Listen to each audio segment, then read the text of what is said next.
Podcast 89, Learning the Culture. Podcast 89, Learning the Culture, provides examples of the importance of valuing the uniqueness of every subculture we encounter.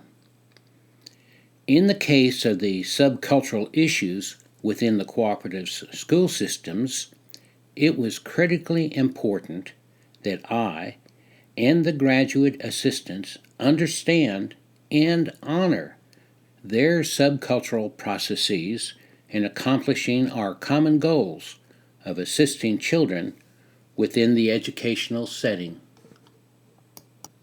Learning the culture. As with all communities, to those living in them, established cultural norms have become unique. My experience of moving from place to place as a child and into my adult years has sensitized me to that fact. I can remember the many taverns that our family frequented in Wisconsin. The local tavern was, and still is, a welcoming community gathering point for many. However, that is not the case in most taverns in the South. It still is a rare sight to see adults bring children into a bar in rural areas of Tennessee. When I first began working on the dredge boat off of the Texas coast, the common response to the inquiring question, "How are you?" was, "Mighty fine." I never heard that response in any other community. An identifying response of someone who has spent a lot of time in Cincinnati, Ohio, by someone who did not completely hear what you have said is, "Please?" Whereas in other communities, you may hear the request to repeat what was said as, "Pardon?" "I'm sorry," or "Excuse me?" A quick way to identify someone who has lived in East Tennessee for a while is the colloquial phrase used when leaving someone's company of, "See ya." The local norms of speaking and behaving are so ingrained within their communities that those using them are usually unaware that they have become accepted as normal behavior. Those behaviors are so common that anyone not following them is easily identified as an outsider. Not one of us. A "not one of us" person is often suspect.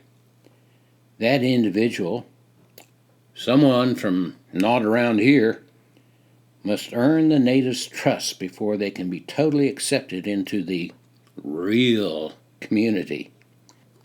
The more isolated a community, the more ingrained are the unconsciously accepted cultural norms of that community. It was important to the success of the Educational Cooperative's mission of assisting its East Tennessee school systems in developing educational services for their special needs children that the cooperative's employees understand the regional norms as quickly as possible.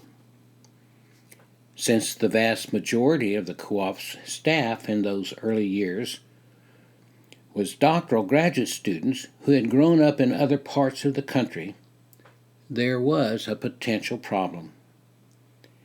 They could be perceived as those outsiders coming in to tell us what to do. The school systems had good reason to suspect those from other states wanting to work in their schools. Remember, we are talking about 1973. The American culture as a whole was considerably different than it is today. A comment by one of the cooperative superintendents, as he explained to me the lack of qualified teaching applicants, serves as an example. "Oh, sure," he said.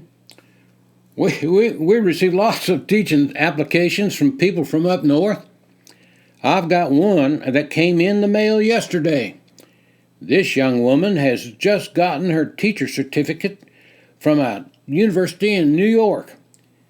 She stated that she would be a perfect teacher for our children because she understands the Southern culture, as she's been taking banjo lessons. He went on to explain that he has dozens of similar applications. What he needs are applications from teachers who are from the region. They don't have to be taught to unlearn cultural stereotypes about our children or us. I agreed. My problem was that I was also an outsider. My saving grace was that I knew some of the regional cultural issues, although certainly not all of them. Above all else, I knew that this region had just as many gifted educators, quick learners, and caring people as any other region of the country.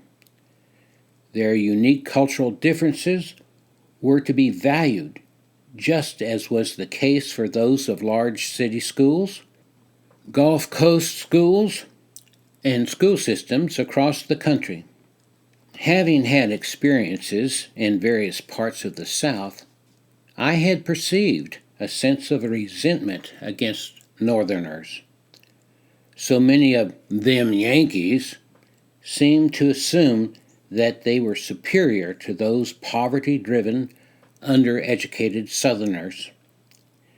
As an automatic defense mechanism to this biased perception held by some Northerners, some Southerners prefaced their statements with something to the effect that, well, you probably know more about this than I do, but I have heard Southerners with doctorate degrees who are experts on the topic they are about to comment on begin their statements in this manner. It's not that they think that the person they are addressing knows more about the topic than they do. It's a test of the person they are addressing.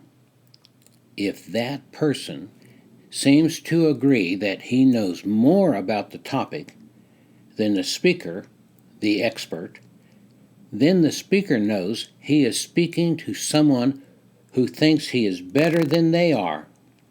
That person may now be considered an arrogant fool. If the outsider wants to be valued and accepted by someone within the community, he must not be condescending.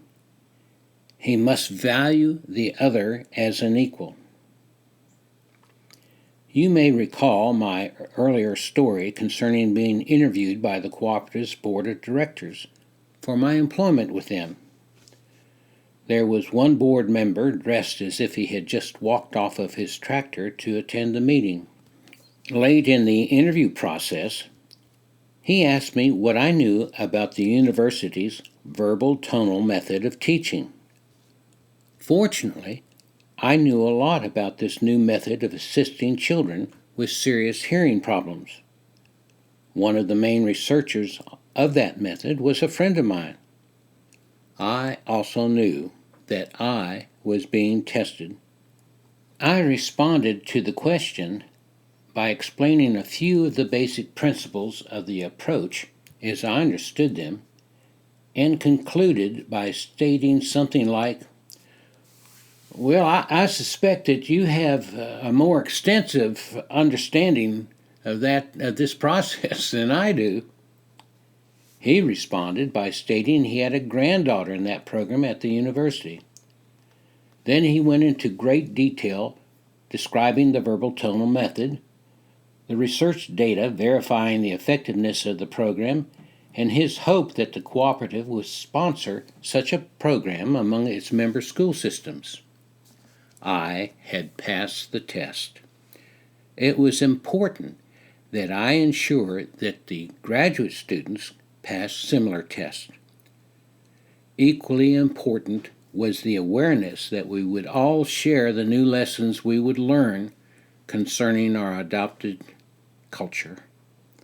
This would be essential for all of us to be as successful as possible. In the spring of that first year, another opportunity was presented me in learning about the cooperative school systems and their culture. A supervisor in a small city school system asked me what I thought about the educators in the region. Immediately, I sensed that I was being tested. This supervisor was highly valued within his school system and across the region. I respected and liked him as well. His school system was one of 3 school systems in that county. There was another city system, and the county had its own school system operating separately from the 2 city systems. A high level of competition existed between the 3 systems. My response was something like, "Some truly outstanding educators teach here. They would be outstanding in any school system in the country. This region is fortunate to have them in their schools. In your system, a high school English teacher, Mrs. Brown, simply inspires her students with her love of literature. She brings the books alive with her students. They want to read and discuss them. In the other city system, there is a guidance counselor, Miss Washington, who is gifted in understanding adolescents. She has started a student support group with a waiting list of young people wanting to join. At this point, she is considering developing several student support groups. In the county school system, an elementary school teacher, Miss White, is teaching math through rhymes and songs. The children love learning that way and seem to be learning much more rapidly than those taught in the traditional manner." It is important to note that my praise of those educators was heartfelt. I really was impressed with their skills. "Well," said the supervisor with a generous smile, "without knowing it, Jerry, you have paid me the highest compliment. The English teacher is my sister. The math teacher is my sister-in-law. And the guidance counselor is one of my best friends." Yes, in small rural communities, everyone is connected. To be critical of one person is to be critical of many relatives and friends who support that one person.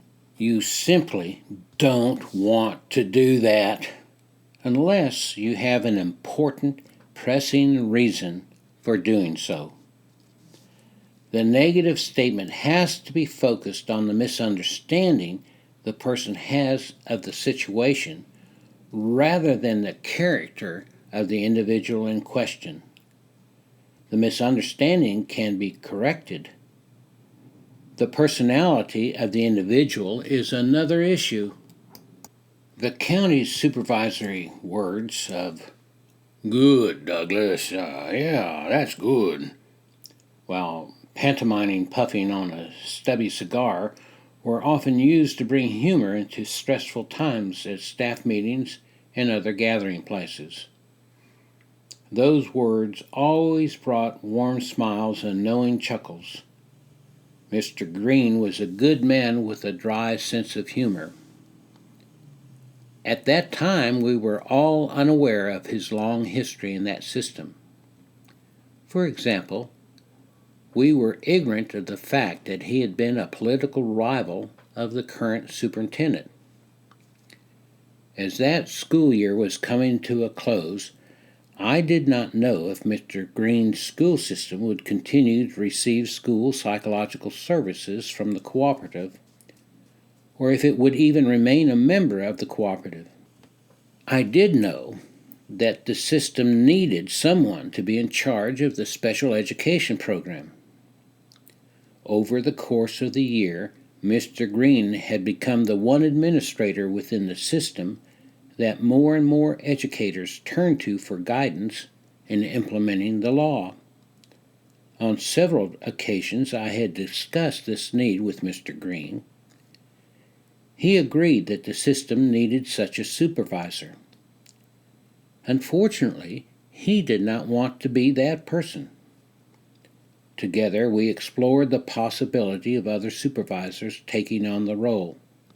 We both acknowledged that none of them seemed to fit what was needed. Doug, the graduate assistant serving that system, spent a lot of time talking to Mr. Green about taking the position in the hopes that the superintendent would decide to fund it for the coming year. At last, Mr. Green agreed to accept the position on a half-time basis if that was what the superintendent and school board wanted.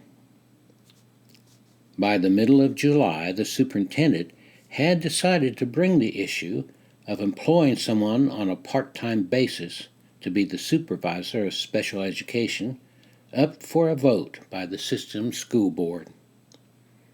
They would also decide if the system would remain a member of the cooperative and continue to contract for school psychological services through it. The school board meeting was scheduled to begin at 7 p.m. in the gymnasium of the system's one high school. I was invited to address the school board about the need for a supervisor of special education and explain to the board why I thought continuing to receive psychological services through the cooperative would be in their best interest. I did not know what to expect as I prepared for that evening. It was unusually hot for the middle of July. It would not be appropriate to wear a coat and tie.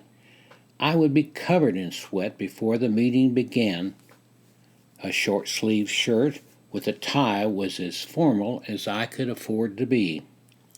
I assumed that the superintendent and all the school board members would be wearing about the same uniforms. Another assumption I made was that most, if not all, of the school board members would not know much about the special education laws. I would have to provide them with a global understanding of it so that they would realize the importance of having tight administrative supervision of the system's special education activities. The system was currently at grave risk of unwittingly committing serious violations of the law, and that would put it at risk of being placed under sanctions from the state and federal departments of education. In turn, the system would probably be facing multiple lawsuits from parents of children with disabilities. They would lose in almost every case. I also knew that there was not a way that the system could obtain the high quality of school psychological services they were receiving from the cooperative anywhere near the amount of funds they were providing the co-op. My goals were clear. First, I was to educate them about the law and their need for someone within the system to be in charge of fulfilling the law's requirements. Secondly, I needed to educate the board about how the cooperatives delivered school psychological services within their system and why it was in their best interest to continue that service. It took more than an hour to drive to the meeting's location. That July evening was really, really hot. Just walking from the parking lot to the gym building brought a haze of sweat to my face. I was not sure about what to expect when I arrived. Whatever I expected was not what opened up before me. At the far end of the building, at the end of the basketball court, was a large teacher's desk with the superintendent seated behind it as his outstretched and crossed legs rested on the top of it. He was casually talking to a couple of men sitting to the side of the desk in a line of 12 chairs or so pushed against the far wall. In front of the desk were 5 short rows of the same type of folding chairs as those lined up against the wall. Even though the outside doors to the gym were open, the temperature inside the building was greater than the hot air outside. In short, it was really hot. Without moving from his seated position, the superintendent waved to me to approach him. He greeted me and motioned to the 3 or 4 men in the line of chairs against the wall as he introduced me to the school board members. He noted that when all of the school board members had taken their seats, the meeting would begin. Until then, I was to take a seat in one of the chairs on the basketball court placed in front of his desk. None of the board members or the superintendent wore a necktie. I was overdressed. After 20 minutes or so, all of the school board members were seated in the line of chairs pressed against the wall. A few other people arrived to sit in the many unfilled chairs surrounding me. I assumed they were interested in issues about to be discussed by the board. The items discussed before I was called were tedious and boring. The superintendent brought them up. He told the board what he thought they ought to do and asked if there were any questions. There were none. Someone made a motion to do what the superintendent recommended. The motion was seconded and passed. The whole process took place in a quiet, casual manner. The superintendent never removed his feet from the desktop. Finally, I was called forward to speak to the board. The superintendent introduced me as Dr. Morton from the cooperative and the director of its psychological and special education services. He explained that I wanted to talk to the board about the need for the system to have a half-time director of special education services, as well as their continuing to be a member of the cooperative.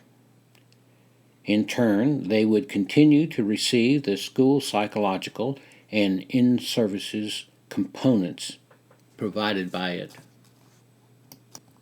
I began explaining the many requirements the law contained in evaluating, serving, and monitoring the progress of the children who met the qualifications as special needs children, requiring specialized services from the school system.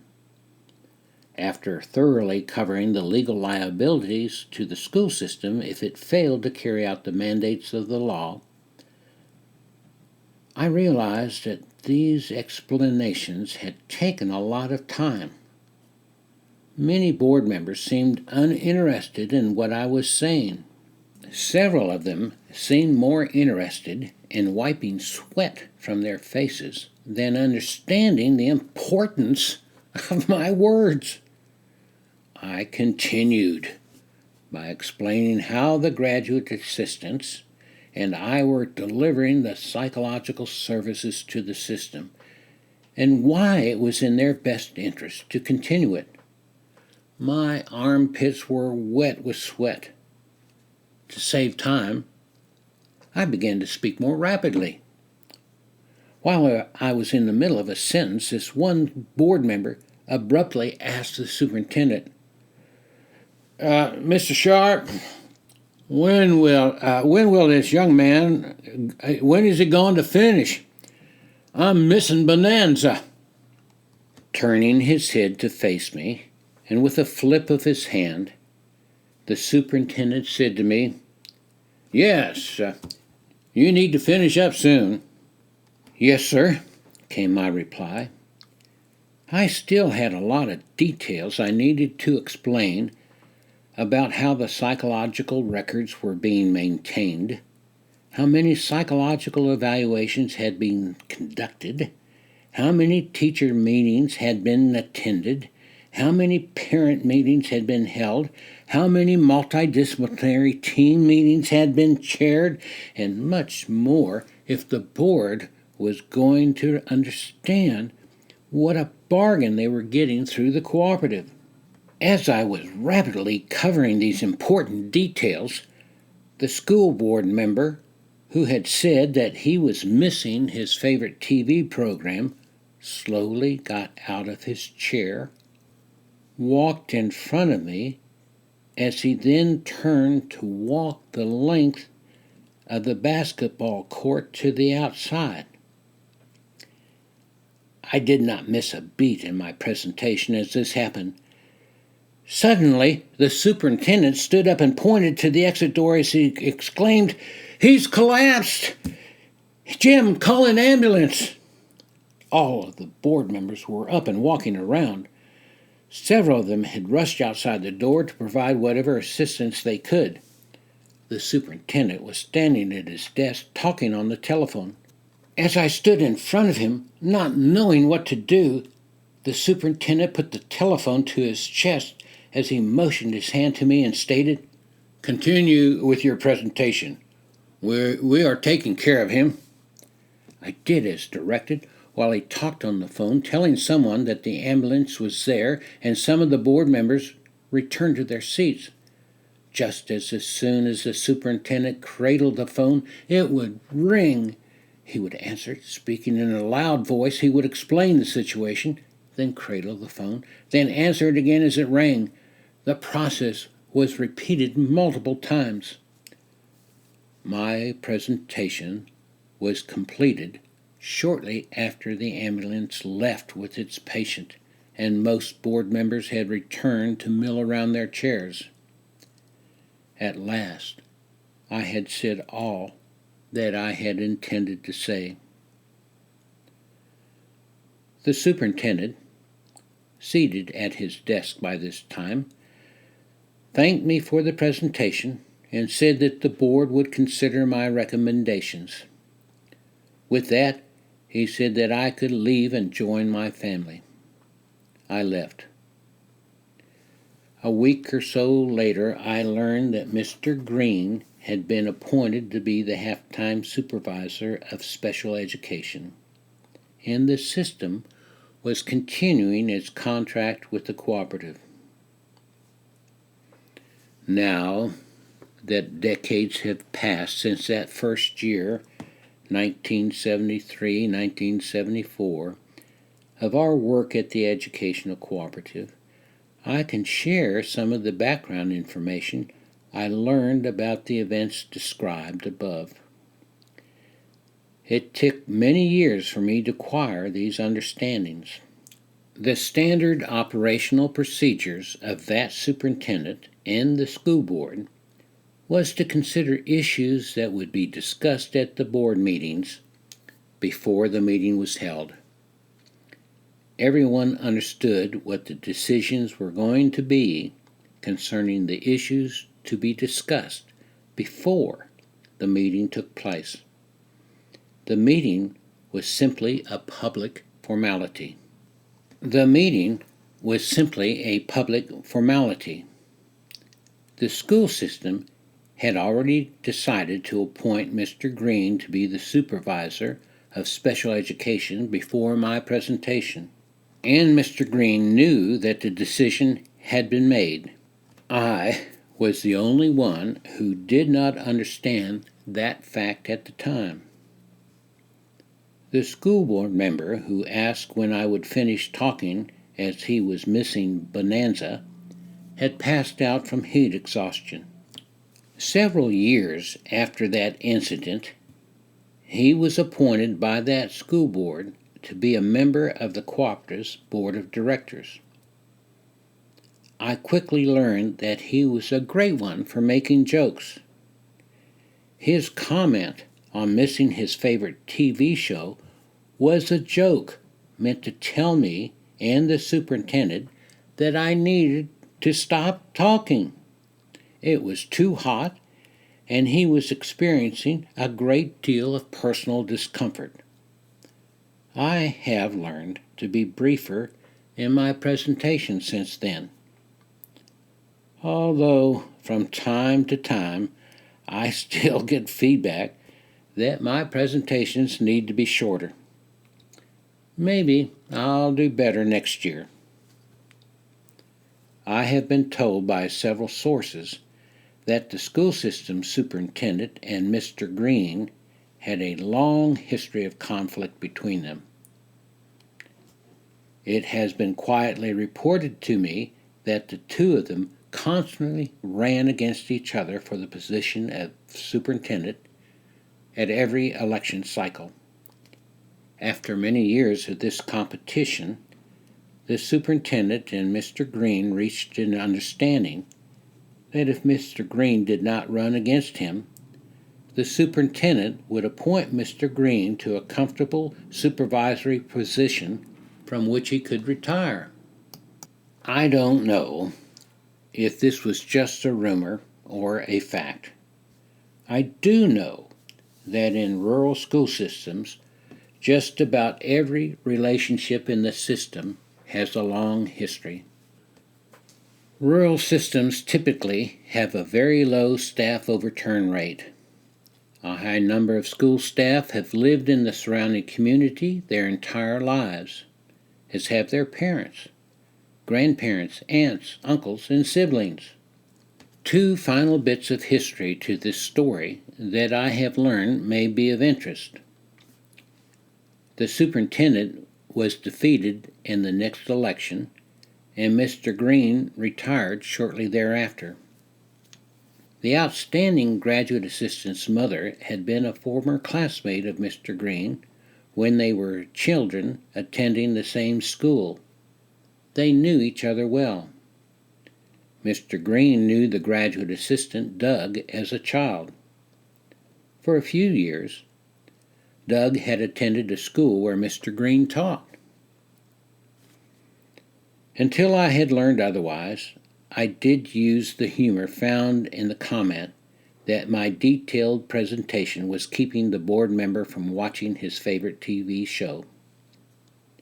However, the most important lesson I learned about being the new person initiating change in school systems was that each system has a long history of personal relationships. It would have been helpful for me to know the history of every one of my school systems before I had started working with them. I am certain that textbooks will emphasize this point for future change agents to understand. Those books are correct. Unfortunately, few change agents have the luxury of spending the time needed to investigate all of those relationships before being immersed in the massive task of implementing the necessary changes on a daily basis.